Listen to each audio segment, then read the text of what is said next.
Le site militaire de la garnison de Kinshasa, première région, c'est l'objectif poursuivi par une structure de la place.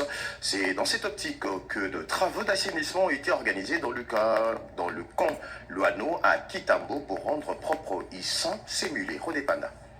La vision du président de la République, Félix Antoine Tshisekedi Tshilombo, commandant suprême des forces armées et de la police nationale congolaise, de redorer le blason dans la prise en charge correcte des soldats et des policiers faisant partie de ces corps d'État qui ont choisi de servir la République sous les drapeaux. Pour preuve, la réhabilitation des différents camps militaires, jadis abandonnés plus de 60 ans après, présente à ce jour un aspect propre, viable et moderne. À titre exemplatif, les camps militaires Tchachi, Kokolo, Loano à Kinshasa, la capitale, mais aussi ailleurs, en plein rétablissement à la grande satisfaction de tous, alors que dans le Congo central, les camps militaires de la base de Kitona, où sont formés les sous-officiers, et au camp près l'Académie militaire de Kananga, ex-école de formation des officiers IFO, ont été réfectionnés pour le bonheur de nos vaillants soldats. Les travaux de réhabilitation et d'assainissement des différents camps militaires sous le haut patronage du ministère de la Défense nationale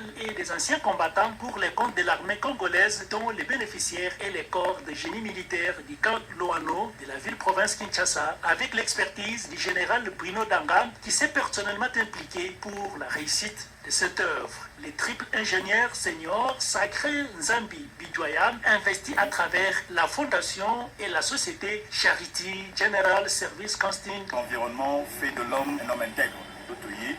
Pour assainir les Sikao, nous sommes venus sur ce site du camp Loano pour l'assainissement, ces lieux où résident les grands officiers et tous les militaires.